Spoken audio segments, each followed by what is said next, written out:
Well, hello there. My name is Kurt Jarris, and I'm the Executive Director of Defenders Media, and I am pleased to be here with Dr. Mike Licona, who we're here at the Evangelical Theological Society's annual conference in San Antonio, Texas. And Dr. Licona, you just had a big block session on your new book, and tell us a little bit about how that went, and then afterward we've got some questions from people on Facebook here for you to answer. Okay. Well, Kurt, I felt really honored to have this session because, this book was a book 8 years in the making. ETS devoted 3 hours and 10 minutes to reviewing it. We had prominent New Testament scholars, Darrell Bock and Mark Strauss and Craig Blomberg, who read papers reviewing the book. And then we had a spirited panel discussion, which was a lot of fun. And then we had Q&A from the audience. So it was great. It was a lot of fun. And this place was packed. I was really pleased to see. 15, 20 minutes before this started at 9 o'clock Central Time, there were a lot of people in here already. And by the time 9 o'clock was here, there might have been 1 or 2, 3 seats. I would say 150, 160 people here. Hardly a place. It was just standing room only. So it's pretty neat to see the interest. Yeah, I know that there was some there out in the hallway for that first session, so it was really I didn't know that. Yeah, it was really just a packed house, and so that was really cool to see how those scholars interacted with your new book. It hasn't been released yet to the general public, though you can pre-order it online at Amazon.com, and but they were able to read it and then present some criticism. So what were some of the things that they were a little bit worried about with your book? What were some of the constructive, critical points? I didn't see anything that Darrell was really worried about. I didn't see anything that Mark was really worried about. The criticisms came primarily from Craig. He talked a lot over what I call synthetic chronological placement in the Gospels, where we talk about 3 kinds of temporal markers. So what I'm saying like connectors, temporal connectors that talk about time, like after this they did this, or that evening, or the next day, or 2 days before Passover. Those would be called an explicit chronology. In some cases you have things that they seem to imply a certain chronology, but you can kind of squeeze out of it, and we would call that implicit Christology, implicit chronology, and then the other would be a floating chronology, and this would be like passages in the Gospel of Luke where Luke says, on a certain day, Jesus did this, or on one of the Sabbaths, Jesus did this. Well, that's a floating chronology. He's not really connecting that to any particular time. It's like an orphaned text that he just puts in there at some point. So I think where Blomberg and I disagree, I see explicit chronology that is in tension. For example, in Mark and in Matthew, you've got the woman anointing Jesus 2 days before Passover, whereas in John it's 6 days before the Passover. And what I see Blomberg doing is he'll make suggestions to try to get out of the tension there, the chronological tension, which I think it's a stretch in order to, I've been talking so much for the last 3 hours, it's a bit of a stretch, and I don't think it's the best explanation, but that's just where we had our disagreements on a couple of things like that, and like the day and time of Jesus' crucifixion, that was a major contention in this panel discussion. But what I liked about it, and what several commented to me afterward, was it was really refreshing to see that we could have such stark disagreements and go back and forth in a spirited exchange. Mm-hmm. And yet it was collegial and warm at the same time. Yes. It's like this is the way things should be done. Yeah. And it was awesome. So I have the highest respect for Bock, Blomberg, and Strauss, and it was fun. Yeah, great. Well, having sat in myself, I could tell that you guys were having a fun time as well, and you respect each other's opinions on the matter, because there's a sort of humility there that, hey, I might be wrong about this, but I'm trying my best to figure it out. figure out and seek the truth. And so that's a good mentality to have instead of a sort of dogmatic, oh, it's always this way and I can never be wrong. So Yeah. well, we're taking your questions here on Facebook if you're watching us right now. So feel free and go ahead and comment, and we'll try our best to get to some of those questions. We had some people previously submit some things. So Greg is wondering, what are the top 3 historical Jesus scholars alive today, in your humble opinion? Wow. Well, we'll be humble because I just don't know. There's so many good ones. I like John Meyer. I don't agree with everything he says. In fact, Meyer and I have some stark disagreement on whether historians can investigate miracle claims. He says no, I say yes. I think his case against it is very weak. But anyway, I think he's a really good historical Jesus scholar. I don't have to agree with all his methodology or conclusions. N.T. Wright, of course, you'd have to put him in there. I think Dale Allison is a really excellent historical Jesus scholar. In fact, Dale Allison, even though there's a number of things I don't agree with him on, he's got to be one of the top 5 New Testament scholars in the world today. So, I mean, I think there's a number of really, really good historical Jesus scholars, and I don't want to go further because my mind is kind of, like I said, we've been intensely engaged in this discussion for 3 hours and 10 minutes, and my mind is at the sharpest right now. And I fear that I'll leave out some really big names of historical Jesus scholars but there's some great ones out there. Craig Evans down at HBU where I teach is a fantastic one. He wouldn't do so much of a wide range of historical Jesus stuff as, say, Wright or Meyer, some of these others, but man, he's done some great stuff on it. All right, Richard here asks, if you ever discover a gospel author or authors made a substantial historical error, would you maintain your faith? Oh, absolutely, Richard. And here's why. My faith in the Christian message is not based on the Gospels being inerrant or even divinely inspired. I believe they're inerrant. I believe that they're divinely inspired. But my faith in the truth of Christianity, my belief that it's true, is based on the historicity of Jesus' resurrection. And if Jesus rose from the dead, it's game, set, match. Christianity's true. So, for example, most scholars today believe that Jesus died in April of 30 or April of 33. We don't know which. It's like 50-50, maybe slightly favoring April of 30. Let's just call it 30, since it's a round number. Well, if Jesus rose from the dead, then Christianity was true as of April of 30. We know it. I mean, we know it's true as of then. But the first piece of New Testament literature wasn't written until 1 Thessalonians in the 40s, the late 40s.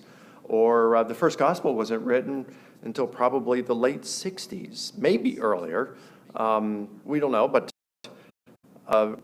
let's just say, take 1 Thessalonians and Paul. Now, you asked about gospel, so let's go with Mark.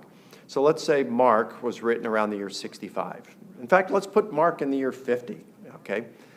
So there's 20 years that expire between Jesus' resurrection and Mark being written. Well, if Jesus rose from the dead, Christianity was true during those 20 years. So how could a mistake in Mark's gospel, no matter how significant, how would that nullify the truth of the Christian faith if Jesus rose from the dead? And I think that we can show the resurrection of Jesus being highly probable just by the writings of Paul, because through them we can get back to the Jerusalem apostles.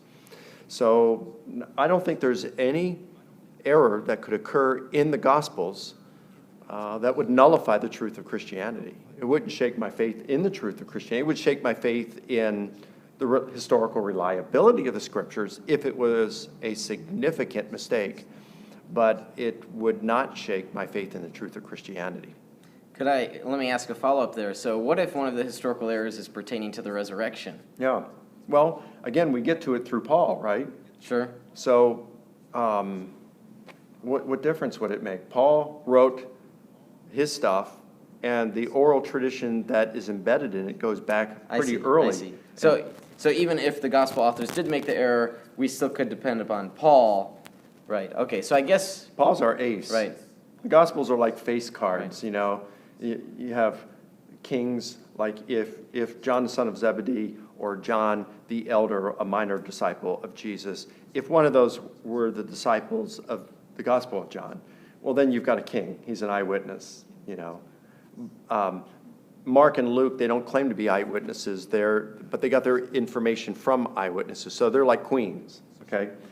But Paul is an ace, because not only does he claim to be an eyewitness of the risen Jesus, but we can establish historically that he knew Jesus' disciples. And we can also establish historically that he was teaching the same gospel message they were teaching. So what we hear, when we hear Paul on the resurrection, we are likewise hearing the voice of the Jerusalem apostles. So that is why he's so valuable. And what also makes him an ace is that he was a skeptic, an enemy of the church, when he had this experience of the risen Jesus. It's just amazing what we have with Paul. He's a great source. So we've got a lot of Paul's writings, some of which haven't survived. If you had to pick any one ancient document that we know is lost, one document that you could discover, which one would you want to discover and why? Oh, boy, that'd be a tough one. Well, you know, we have 1st and 2nd Corinthians in our New Testaments, but those are actually 2nd and 4th Corinthians. We're missing 1st and 3rd Corinthians. So I think it'd be wonderful to have one of those.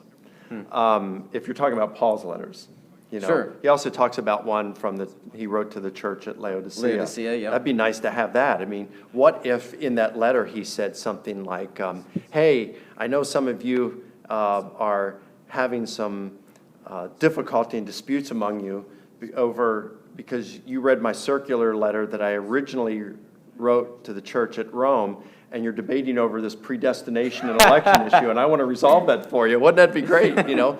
So that'd be really nice to have something like that. If Q exists, if there was a Q, I would love to have Q. Wouldn't that be awesome? Sure. I think... How about an extra biblical source?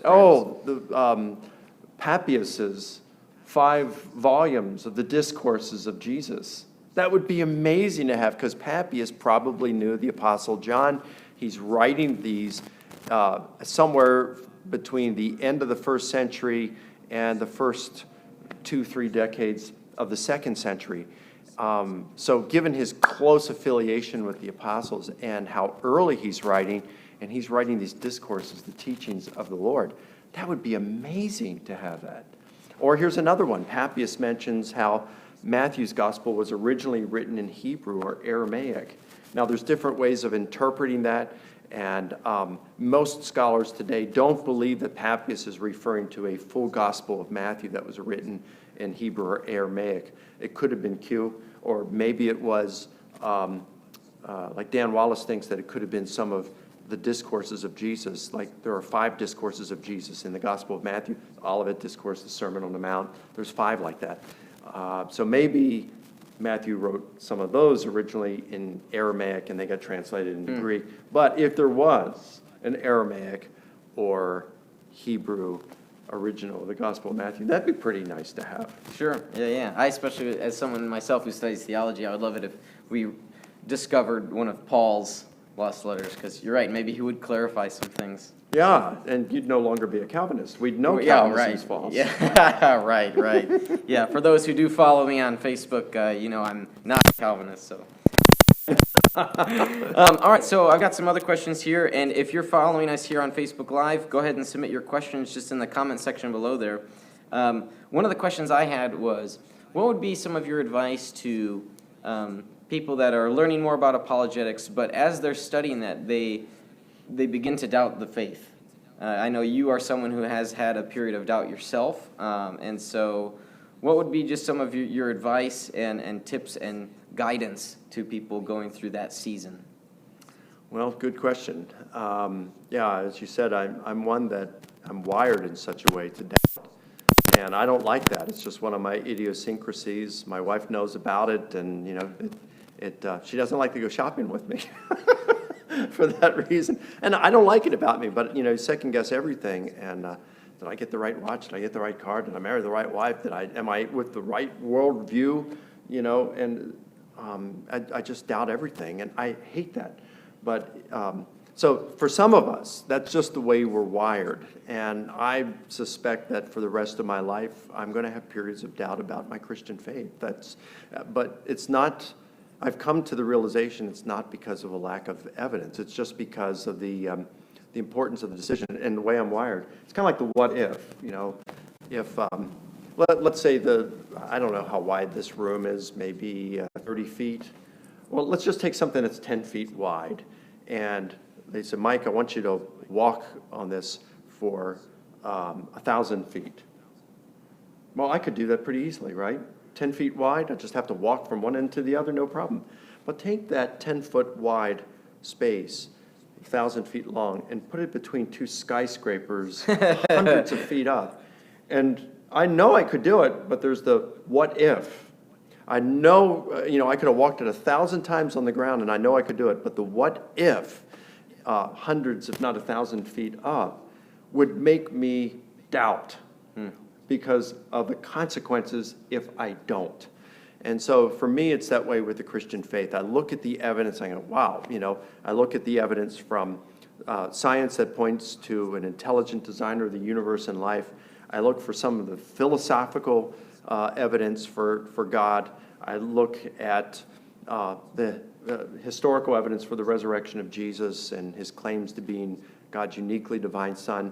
I look at things such as evidence for a supernatural or spiritual dimension to reality, things like radically answered prayer, paranormal phenomena, apparitions of the dead, well-evidenced near-death experiences. All of these so strongly support a spiritual dimension to reality. I just don't know how anyone, after looking at this evidence, can deny the spiritual dimension and still call themselves a realist. No, I just don't see how I can, because the evidence is so good today. So I put all that together and I said, wow, the evidence for the truth of Christianity is superb. But what if I'm wrong? And what if I die and I'm all confident and then I wake up and I'm in hell because I got it wrong? And that's the stuff that keeps me awake at night. But notice it's not intellectual doubt, it's emotional doubt. We did have a question come in from one of the commenters that now that you've finished writing your book on this, do you think that Christians have a duty or obligation to delve into the classics themselves? Are there things that they're missing by not reading these guys? Well, when you say, do Christians have a duty for it, I mean, the person sitting at home who isn't engaged in this kind of stuff, well, of course not. But I think for Christian scholars, yeah, it's our responsibility to. Whether, for example, Mark Strauss today in his paper, I thought it was really interesting. He made the statement, he said he came right out and said, I'm not sure that inerrancy is the best term that we should be using now to describe the Bible. And I looked over at Brett Sandy was here on the front row, and of course he co-authored a book with John Walton, a great book, The Lost World of Scripture, and they say the same thing in that book. But then Strauss turned around and he quoted from the Chicago Statement on Biblical Inerrancy, and in there it says something about we can't impose modern precision on the texts. We have to do it according to the kind of precision that those authors would have intended based on the genre. Well, here's the thing. How are you going to be able to determine what the kind of accuracy that they would expect or intend to do according to the genre unless you're studying the genre? And how are you going to know that? So the way you do that with the Gospels, since most scholars today agree that the Gospels are Greco-Roman biographies, or at least they share a lot in common with Greco-Roman biography, then the way to learn about that genre and the degree of flexibility is to learn and identify the compositional devices, the literary conventions involved with Greco-Roman biography. And you would do the same thing with the Old Testament, which I'm not a student of the Old Testament, a scholar of the Old Testament, but John Walton, people like that, they are scholars of the Old Testament, and so they need to be studying literature that's contemporary with the Old Testament literature according to its particular genre. So, for example, the historical books of the Old Testament, Samuel, Kings, and Chronicles, you'll want to look at historical literature, the genre of historical literature in that day, to determine the kind of literary conventions they had. So I think it is incumbent upon us as biblical scholars to understand the genre, and at least for me, as a student of the New Testament, that means being familiar with classical literature and around that period. So for those of you who haven't been following the progression of your book, could you give them a rundown about what it's all about and why it's important for Christians to pick up at the store? Well, I'd say it's important because what the book is about is this. You have, again, the majority of New Testament scholars today agree that the Gospels are Greco-Roman biographies. So what does that mean? So what I wanted to do was to look at the various Greco-Roman biographies and see what we could learn from it in terms of their literary devices. And so I made a list of all the biographies written about anyone, but they were written within 150 years on each side of Jesus. And there were about 90 of them. And of those 90, you have Suetonius, who wrote 12, and Tacitus wrote one. You've got Plutarch, who wrote 50. Now, he wrote more, but 50 have survived. As I got through those 50, I saw that 9 of them involved people who lived at the same time, they knew one another, and they participated in many of the same events.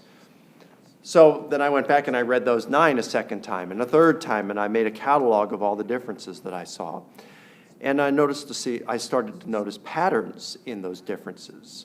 Plutarch would compress stories and describe them as having occurred over a shorter period of time than they actually had. He would conflate elements of one story, take them and conflate them into another story because he wanted to make a point, but maybe he didn't want to tell that whole story, so he just brings it into this other story so he could include it. Or he would take what one person said and he would put those words on another person's lips as though they had said it. So there were devices like this, and so I saw all those kinds of things. And I figured, okay, well, if that's what ancient biographers did, and not only Plutarch, but other biographers and historians did this as well. Classical scholars, classicists have noticed these things for some time. If we went back and we read the Gospels, the differences in the Gospels, in view of these same compositional devices that other biographers and historians used, would that shed any light on the differences? And it was almost like it was a Rosetta Stone, that when you picked up and you read the Gospels in view of these compositional devices, a lot of, I would say most of the differences in them vanished. So it was pretty cool to see that. Now, there are other ways of explaining the differences in the Gospels. I'm not one for strained harmonizations in order to make them compatible, but you can look at redaction and form criticism, oral tradition, things like that. So many different ways of explaining the differences. But my contention is, look, if ancient biographers used these literary devices, then we would be surprised if the gospel authors did not. So when you read the Gospels in view of these, it's amazing how many of the differences seem to be explained. So we've got a question here from Tyson. So getting back to the inerrancy, he says, if inerrancy isn't the right term, what alternative would you suggest? Well, that's a good question. For me, this is not a topic that just, it's not the one which I have a whole lot of interest. Once I came to the conclusion that Jesus rose from the dead, then it's like everything else became peripheral, in terms of importance. It's like, okay, well, even if the Gospels had errors, even if the Bible's not inerrant, Christianity's still true. If Jesus rose from the dead, Christianity is true, even if it were to turn out that some things in the Bible aren't. Now, I'm not saying that some things in the Bible aren't. I'm just saying maybe we put a little bit too much emphasis on some of these other things. I like the way Gary Habermas has it. You've got your primary doctrines, you imagine a bullseye, and your gospel essentials. What is really important? And there you have the deity, atoning death, resurrection of Jesus. And then you've got, the ring that comes outside the bullseye.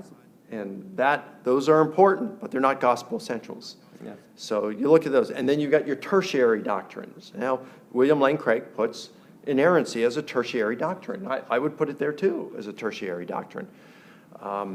You can still have historical reliability without it, and then it's going to depend on how you define inerrancy. Right, and it seems that that's the issue. It's the definition. It's not necessarily what a new label should be, but it's about what it means. That's what it boils down to. Yeah, but Kurt, the question then becomes, like Mark Strauss, I've heard him say, in fact, it was in the paper, he just didn't say it because he was abbreviating, and he has said it, Ben Witherington has said it, others have said it, that defining inerrancy dies the death of 1,000 qualifications, Yeah. So, you got the Chicago Statement, which is like 6 or 8 pages long. I like the Chicago Statement. I don't really have any problems with it. Then you got the Lausanne Covenant, which has just a basic one-liner.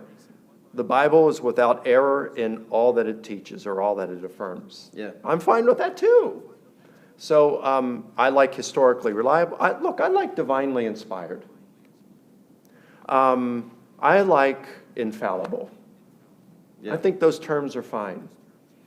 But yeah, at the You end can of keep the day, inerrancy if you want. Yeah. And one other thing I put in there, I'm sorry to interrupt you. Sorry.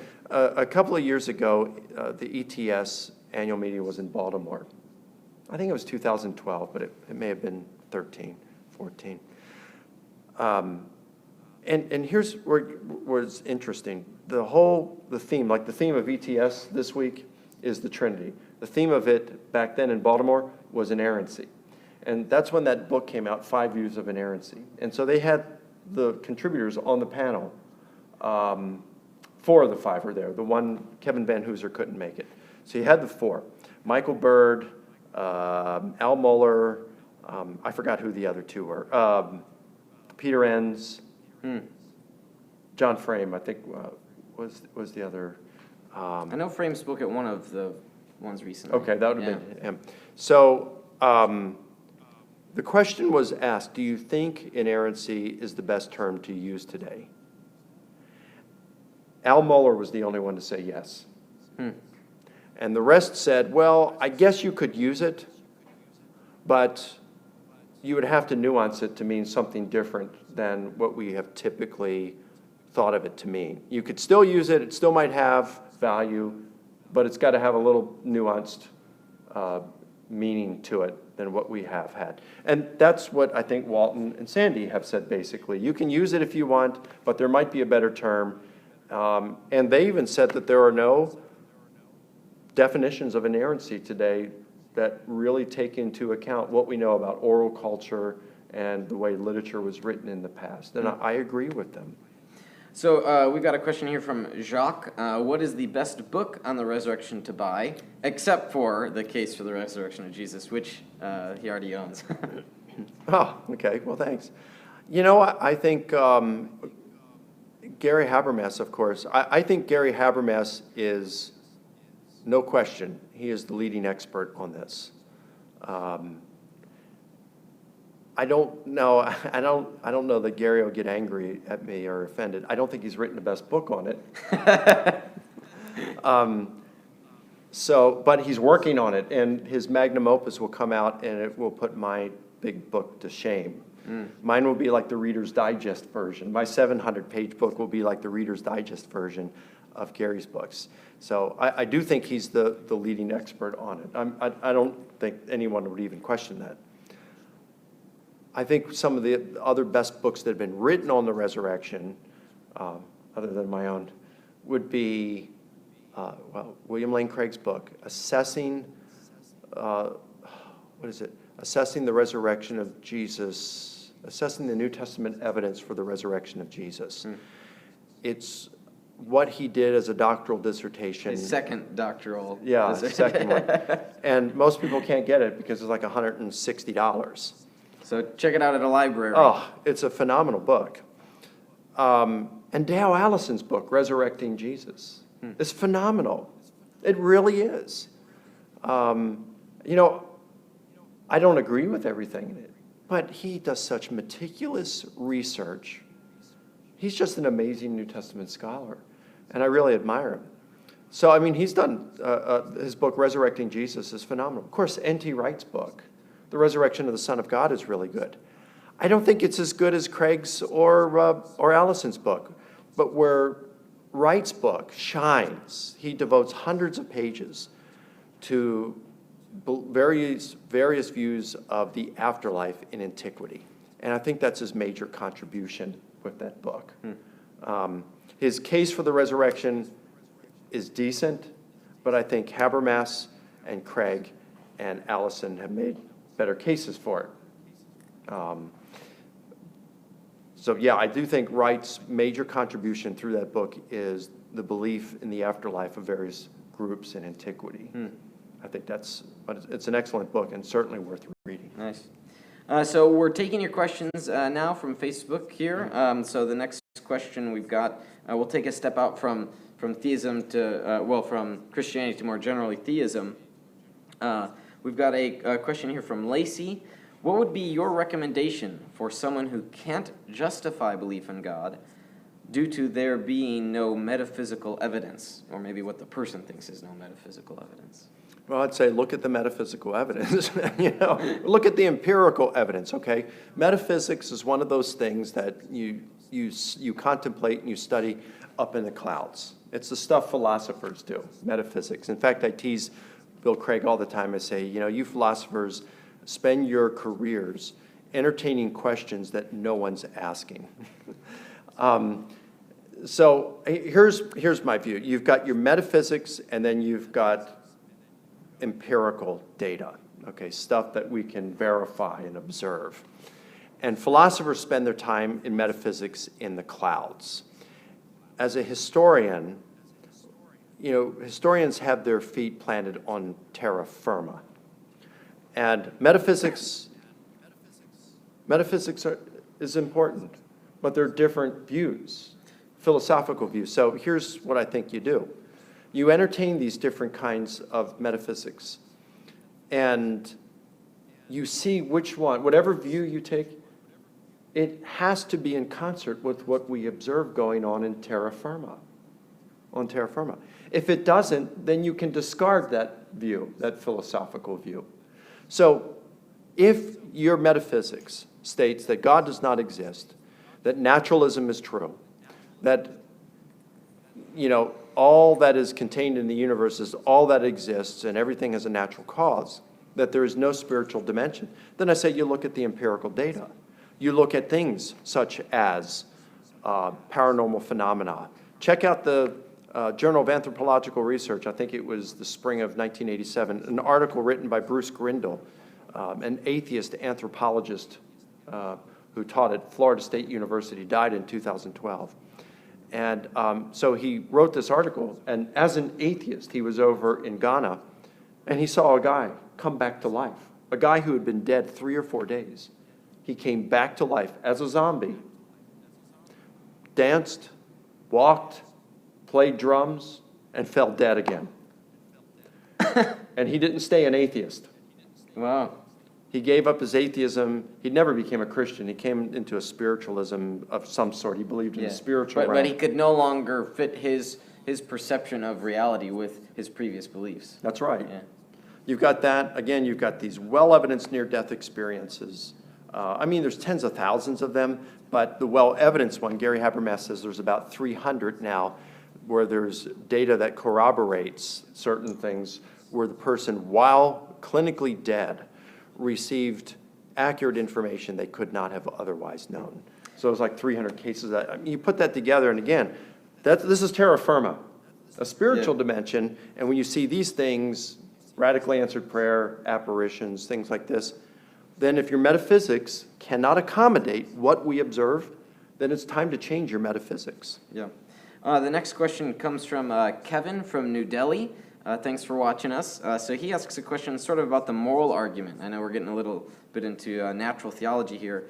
He says that if moral laws are created by God, the question he has is, can moral laws exist without a moral lawgiver? Is that possible? Yeah, it's a good question. Again, this is, I mainly focus on the historical stuff, Right. and so I can't go real deep with these, but I would say no. Now, you could have, or let me clarify that. Let me put a caveat or nuance that, okay? Sure. Yeah. Yes, you can have moral law without the existence of God. People can be moral. We can set up laws. You can't rape, you can't murder, all these kinds of things. You can't steal. If you can't go above the speed limit. Right. But they're not, if they're human, if the commandments are human instituted by human authorities, then they have no intrinsic morality. Yeah, who cares? Big whoop. Yeah. Breaking the speed limit, there's nothing intrinsically wrong or evil about going 60 miles per hour when a human puts up a sign that says 55. You're breaking a law, but there's nothing intrinsically wrong with that. And the same thing would be like if God doesn't exist, then rape or what Hitler did to the Jews was just the survival of the fittest. It's cruel, it's cruelty and things like that, but it's not really wrong. So in order to have an objective morality, it seems to me you've got to have an entity, a being who transcends humans.